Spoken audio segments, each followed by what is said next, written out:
In Paris, a final push for a climate change deal.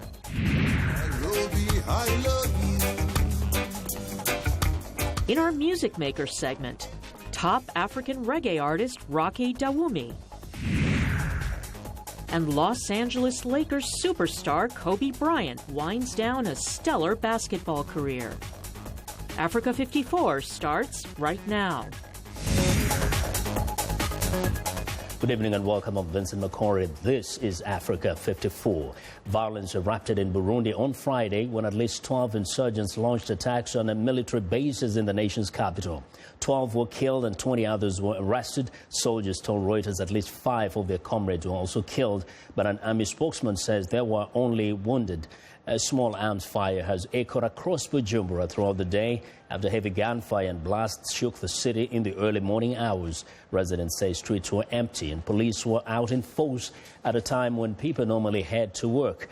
The outbreak of violence, the worst since a failed coup in May, is unnerving for a region that remains volatile. Western powers and regional nations fear old ethnic rifts could fully reopen and plunge the country into a civil war.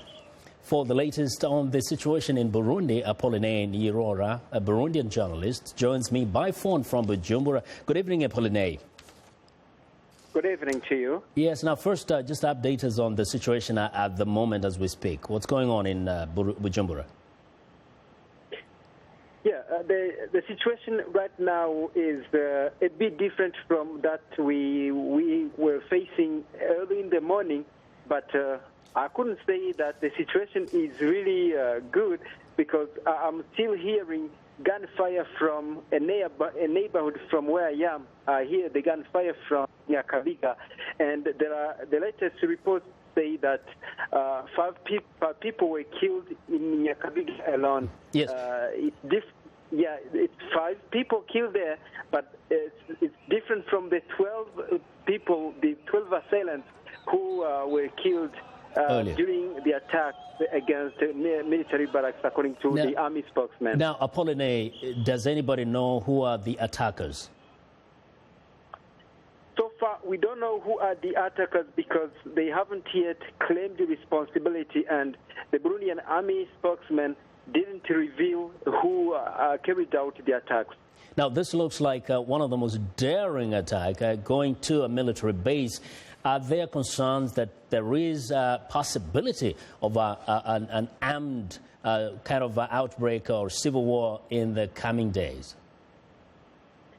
Well, people fear that this might be a beginning of a civil war because this is one of the main attacks since they broke out of the crisis in April.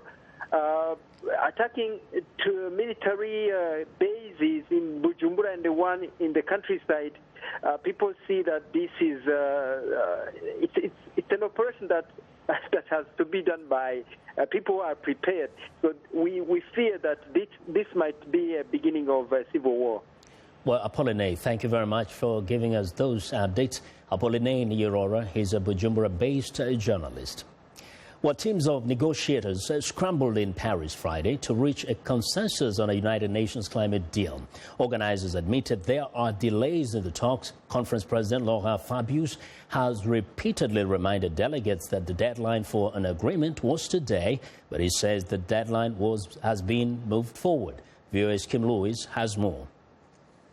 Well, Vincent, it looks like the first ever final draft, a legally binding document, will be released tomorrow by world leaders here at the climate conference in Paris. And of course, one of the big issues and big concerns NGOs have are really the commitment. What is going to be done in terms of really keeping the Earth's temperature at 2 degrees Celsius or below? They fear that many of them still will not be able to do this, that they're still investing in companies that burn fossil fuels. So the big story right now is what really is going to happen. And another issue is the money issue. You know, a lot of people are concerned about contributing money and from countries that may not be able to do this. I spoke earlier this morning with a cotton farmer from Senegal. His suggestion was to have a global fund where countries can donate the money into this fund and doing it using a neutral or mathematical equation so there is transparency.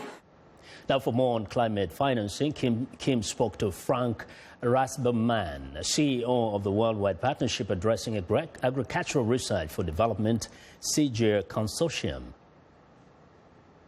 Climate finance becomes available to help those smallholder farmers adapt. And then, in fact, we have quite a few solutions that can help do that, from weather insurance to climate information to varieties of their crops that are more drought resistant or more flood resistant. Well, we think that feeding 9 billion people or even more sustainably, having healthy diets from sustainable food systems for all, is the largest challenge facing humanity in the coming generation. So it's a very, very big deal. While many participants at the climate talks remain haunted by the huge failure to get a deal in Copenhagen in 2009, that was the last time the world tried to reach a consensus on dealing with climate change.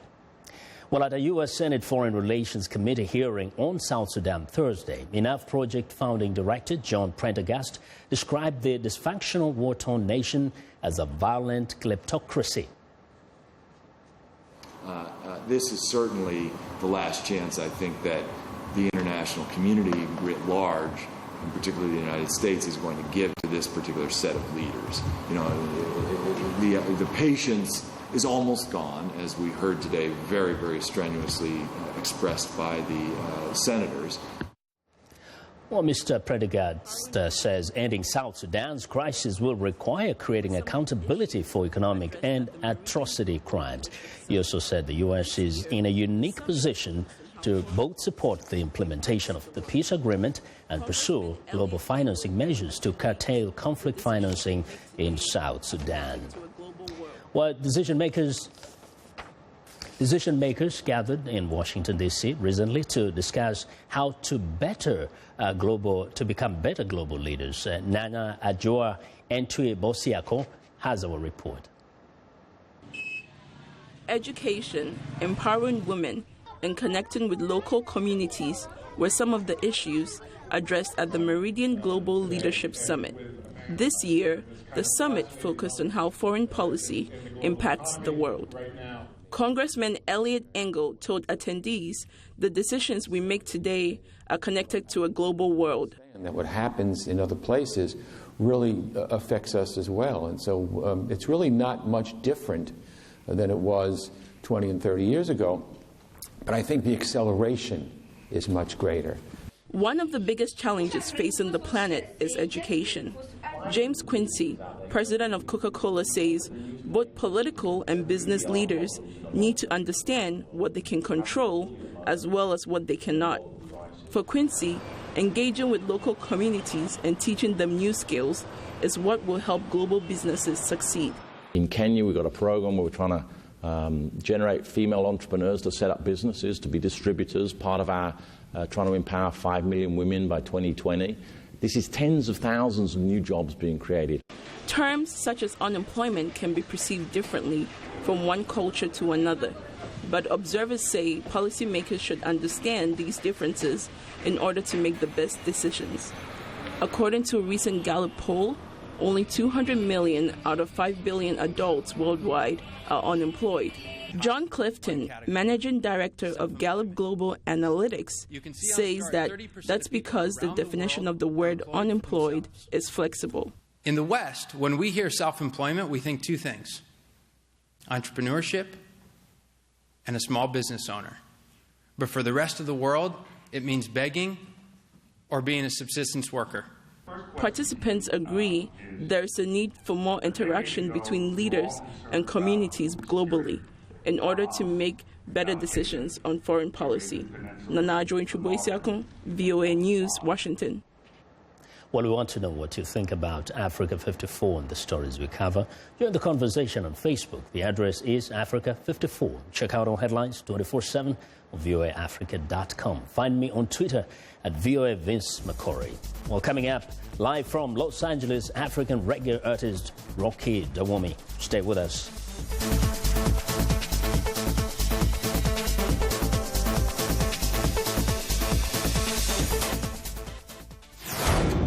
This is BizBeat. What I would like to see myself in 10 years' time is to create a premium a lifestyle brand under the notion of Made in Africa brand. Designer Abby Schultz, founder and manager of Zath Leather, wants her Ethiopian leather products to be known worldwide. She's part of a $300 billion a year global leather industry in a country that's becoming famous for its leather products. But Schultz says power cuts, bureaucracy, and the lack of credit all make things harder for entrepreneurs whose customers are outside the country. The whole process of importing it really takes time, and it lags our production time because you just never know when you're going to get a foreign currency. Despite the challenges, Ethiopian leather exports have created jobs, with earnings up in 2014 to more than $132 million, compared to $76 million just 5 years prior. For VOA's BizBeat, I'm Philip Alexio.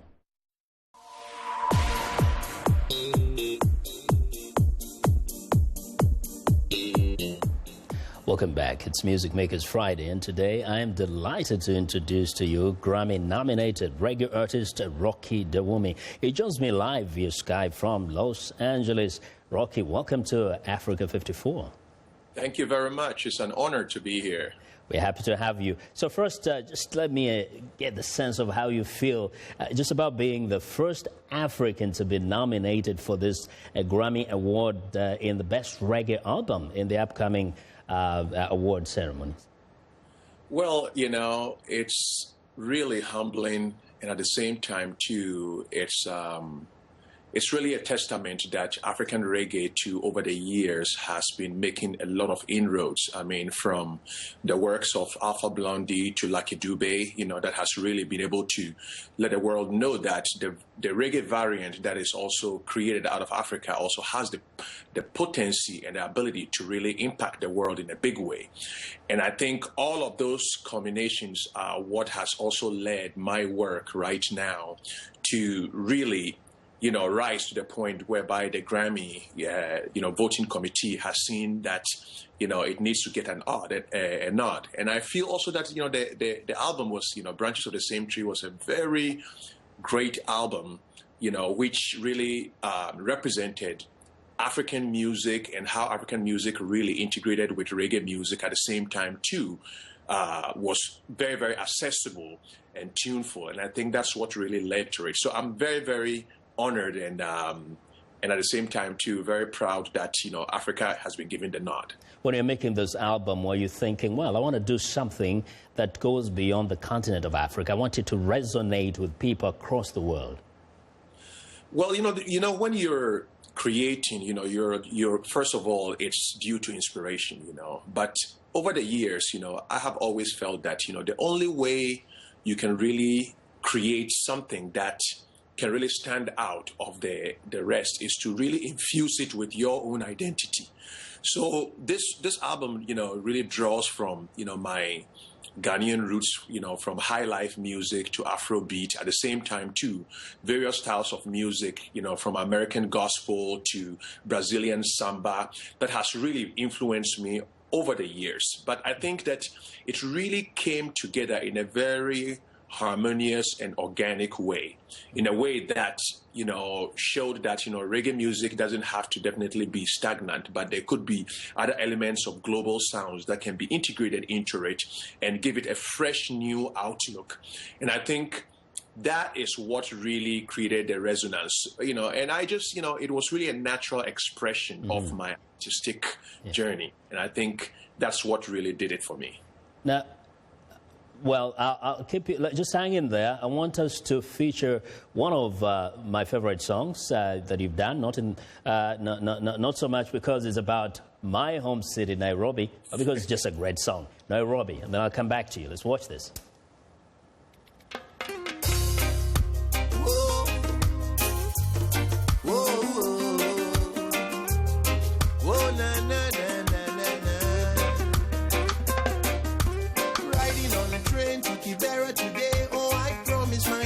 That never again will I hurt you.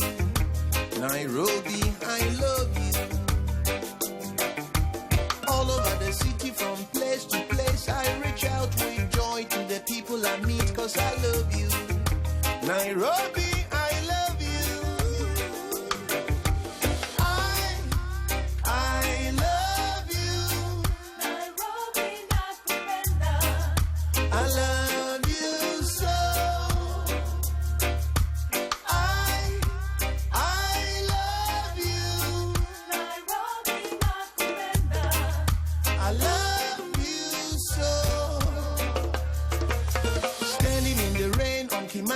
retreat, I heard a preacher man pray for a rain of peace, and I said true.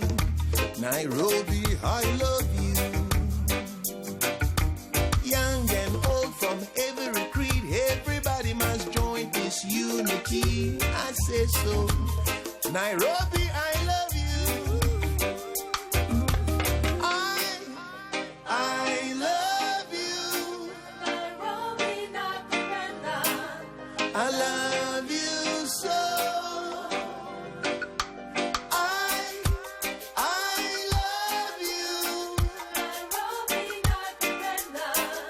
I love you so.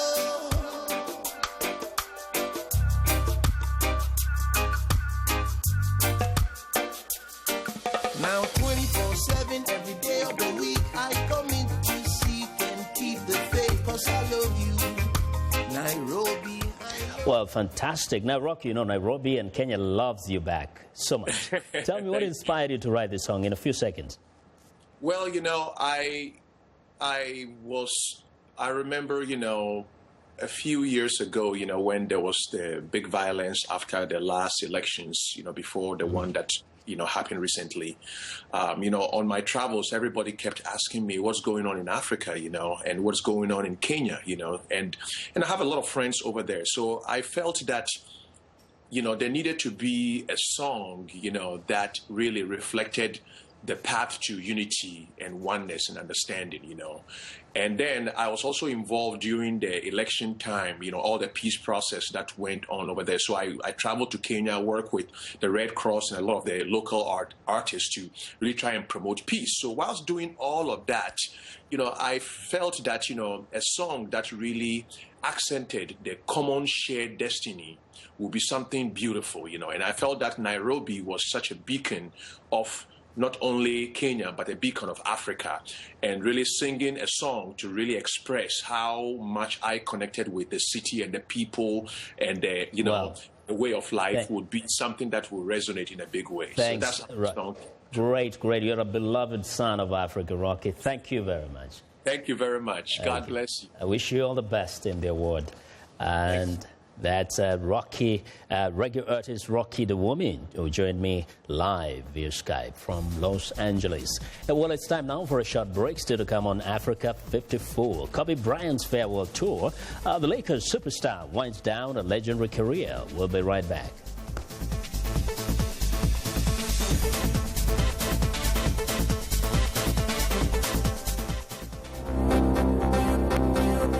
If you've just joined us, I'm Mariama Diallo, and here is a quick recap of today's headlines. In Kenya, Afghanistan and Liberia will join the 10th Ministerial Conference of the World Trade Organization in Nairobi starting in December 15th. In the Democratic Republic of Congo, a former mayor is arrested as one of 9 fugitive Rwandan genocide suspects. In Nigeria, a court postpones a trial to January in a building collapse that killed at least 116 people 2 years ago. Finally, in Zimbabwe, a youth dance group stages skilled dance performances every day in Harare Gardens. That's all for today. Thanks for watching. We'll see you next time.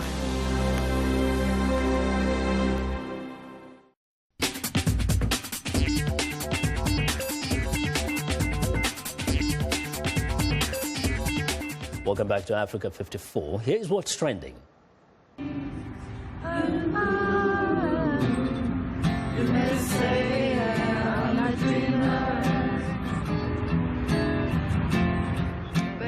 Well, pop superstar Madonna has staged an impromptu concert at Paris Republic Plaza to honor victims of the November 13 terrorist attacks in which 130 people died. Fans rushed to the square after the singer, who had just finished a show in Paris on Wednesday evening, tweeted, "I'm singing some songs in Place de la République.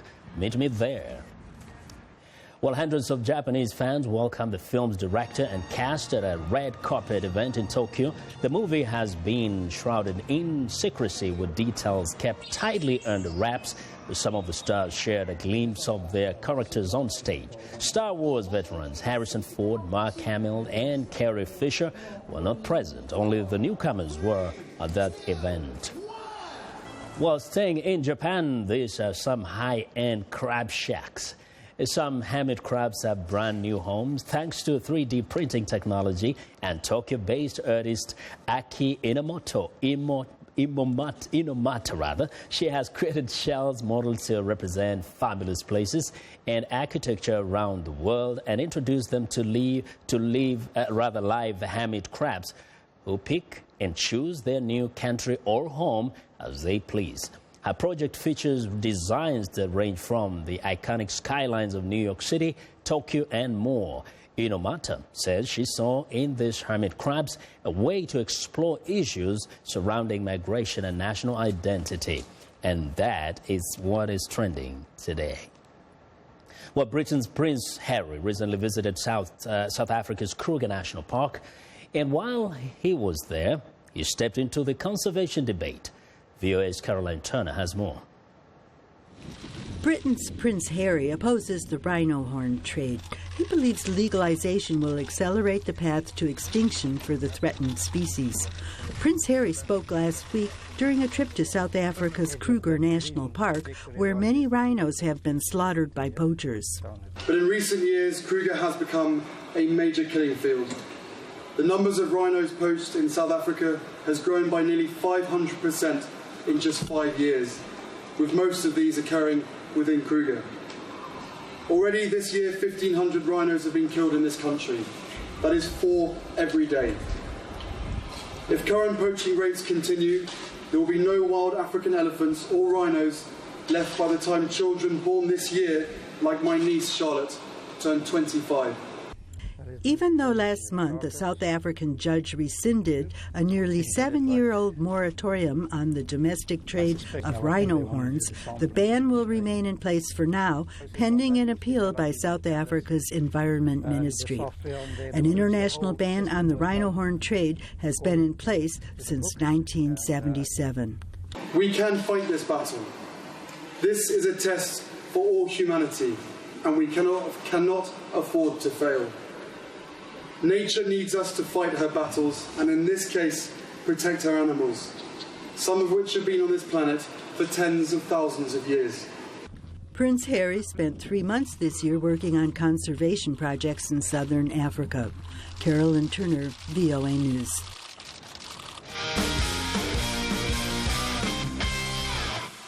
Well, it's time now for our Friday Sports Report, and here's Sonny Young with the sunny side of sports. Hi, Sonny. Hello, Vincent, and sporty seasonal greetings to our Africa 54 viewers.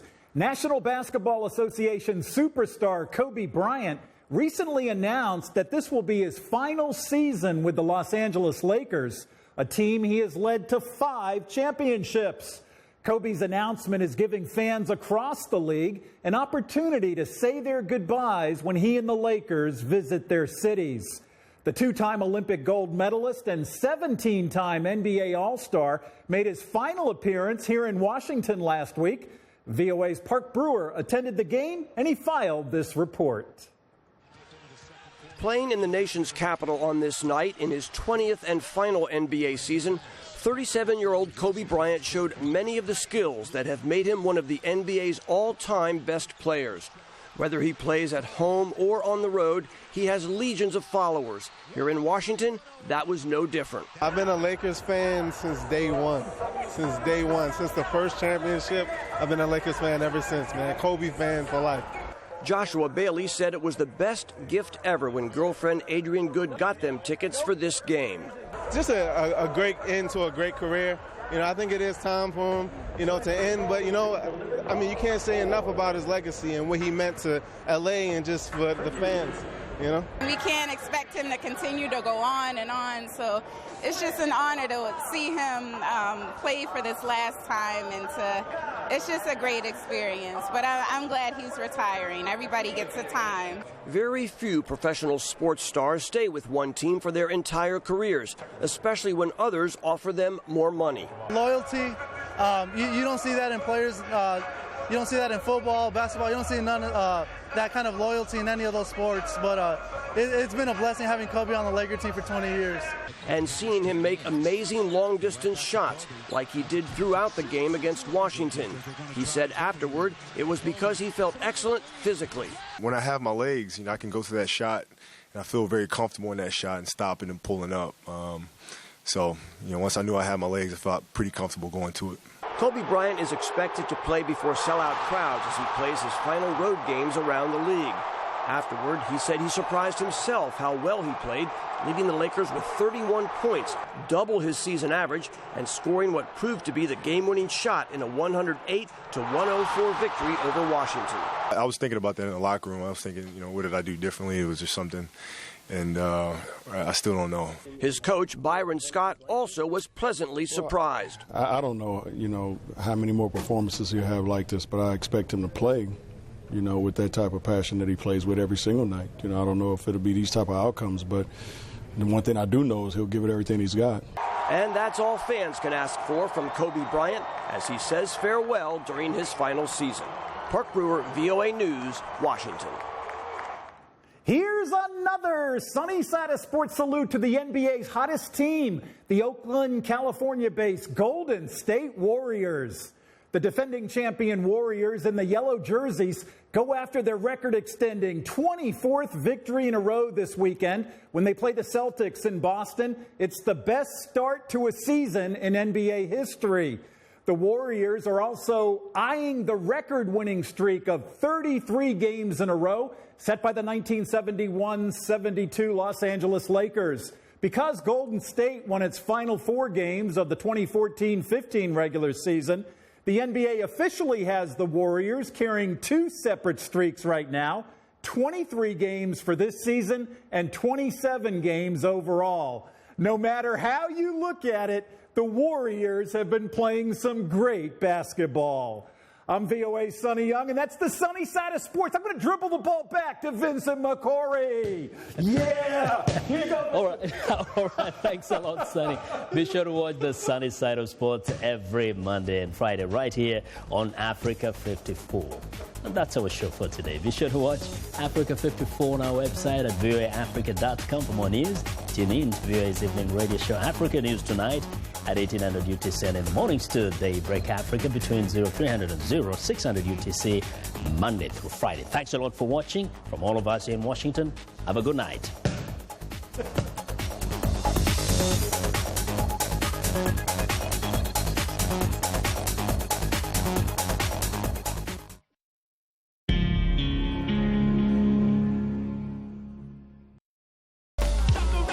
Music is something that brings people together. Music educates, it motivates, it's a bridge. Music. Ali. On VOA.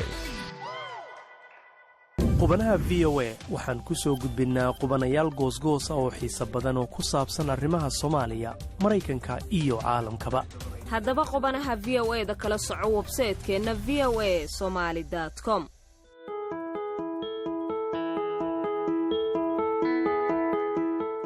From VOA Learning English, this is the Technology Report.